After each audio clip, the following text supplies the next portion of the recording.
I got tagged in this. I don't know if she, whatever. I don't know if he's watching the show right now. But somebody by the name of Kachu tagged me in this. Says, printed it out, turned out great. Take a look. Now, I saw this and I was like, I'm not exactly sure what is this, right? This looks like Expedition 33. Apparently, what they did is they turned this into a Final Fantasy cover. And it made me think to myself, I was like, dude, in a world where Square Enix was not destroyed by fucking activists, we probably would be here. You know what I mean? I think that this, to be honest with you, it really does look like something that would come from Square Enix in Final Fantasy if they still were making turn-based mainline RPGs. I look at this and I get a little bit sad. I'm not gonna lie to you. It's like this is what could have been. This is what should have been from the company that was making amazing mainline Final Fantasy RPGs. So to see Expedition 33 as a Final Fantasy cover, Final Fantasy 33 to be exact, obviously it's a little blasphemous because, well, we love Expedition 33, but it just truly does show what a difference of a timeline that we are living in, where an indie studio or a small scale studio put out a video game that is adored by fans of Final Fantasy that most people consider to be better than most Final Fantasy mainline games right now. It's pretty crazy. It's pretty crazy. So shout out to this guy for this awesome picture. I wanted to share it. And yeah, I don't know if they're in the chat, but again, that's fucking awesome, man. That's fucking awesome. Speaking of, you guys remember how Square Enix experienced massive layoffs and they're currently experiencing right now, where 137 UK people, if they were part of their Western studios, got fired, and an unknown amount of US people are currently getting fired, with estimates well over 200 between both of them. Scouter V put out a post, and this is really interesting. I wanted to talk about this on SNH, but honestly, I just forgot. Scouter V put out a post where he says Square Enix is releasing Romancing Saga Minstrel Song Remastered International on December 9th of 2025. And they did not change male and female to body type A and B according to the trailer that was shown. Do layoffs work that fast? Pretty interesting if that's the case. Now, again, I don't know if this is due to the layoffs, or I don't know if this is what they had planned all along. But I think this is pretty fucking interesting. To be honest with you. Considering that this was obviously in the works well before the layoffs even happened. So goes to show, it might be associated with the layoffs. It might not be associated with the layoffs. But according to this, and according to the trailer, there is no A and B. There is actually male and female. So pretty cool. Pretty cool. Good news.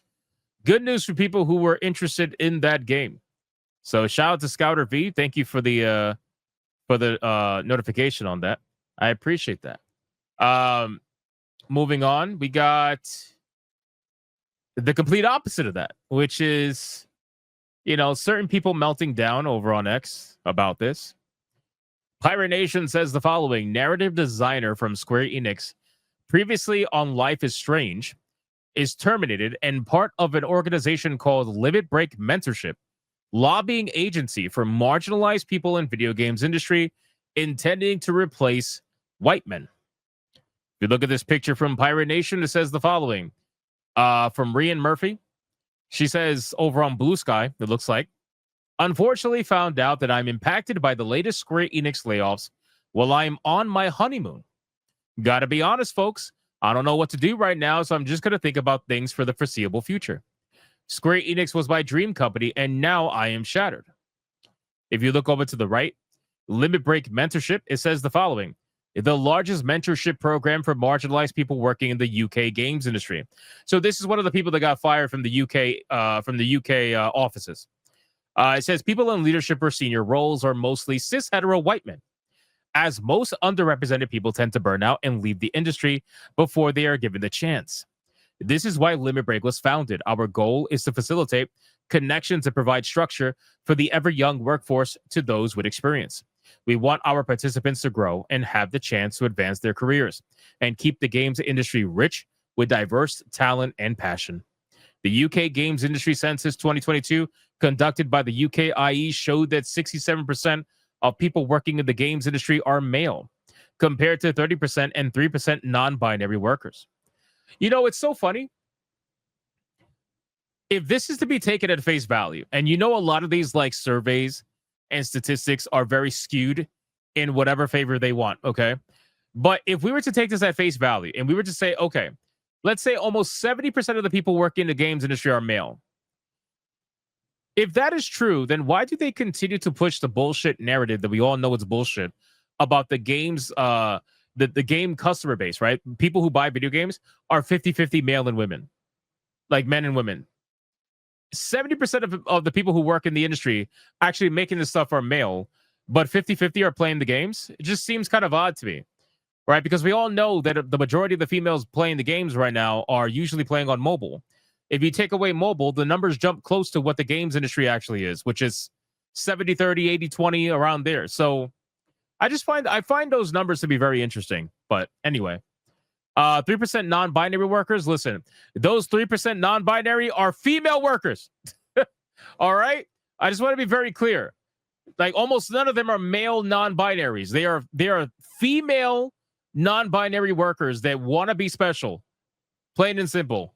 So in any case, female representation in the workforce is significantly under the national average of those in work, as well as less than in cultural and creative roles. More generally, trans people make up 4% of the games industry workforce. How is that even possible? You think about that really quick. Don't you think that's a little bit of a national turf number? How do trans people that make up way less than 1% of the population somehow make up 4% of the games industry workforce? How is that even remotely possible? How does that number even make sense? Think about how, like, what? That doesn't make any sense. Anyway, and where does that 4%? Wait, where does that 4% come into play? If you take 67% and add it to 33%, that is 100%. Where's the other 4? How are we at 104%? What the fuck is that? The math is not mathing. What are we doing here? The game sector is a young industry with 2/3 of the people working in the sector age 35 or under. But only 54% of the industry have worked in the sector for 5 years or more. Ladies and gentlemen, it was very clear that there is a level of rot that is in the UK, or honestly just in the Western sector of Square Enix. And I think what we're witnessing here is Square Enix as the body, right, the host, has realized that they are infected. They realized that they had a really bad infection on the left side of their body that is in their arm, right? And they realized that it was growing and it was trying to reach their brain. And they decided the only way to save themselves was to cut the fucking arm off. That's basically it. They realized that they had to cut the fucking arm off, and that's exactly what happened here. They cut off a lot of the Western side of things. They fired a lot of people in the UK.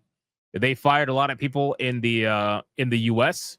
They're hiding how many people were fired in the US. We only know about the UK numbers right now. But that's exactly what's happening here. So I'm not surprised to see this. And it's so interesting that a lot of the people that are announcing their own firing from Square Enix, if you notice, a lot of them are heavily infected with a lot of bullshit, right? Where gender identity is the only thing they fucking know. Like, it's their entire personality. Their sexuality is their entire personality, whatever. Very boring people realizing that it just wasn't working. So I'm sure they're going to get another job. I mean, it's the UK. There's plenty of activist studios out there that are looking to hire people like this. So I'm sure she'll get another job. But Square Enix was not one of them. At least that's how it seems anyway. Whether they learn from this or not, that remains to be seen. But at least they're taking the right step and removing the rot before it reaches the core. And it's too late. They're going back to being quintessential Japanese. So very interesting. But other than that, you already know how it goes.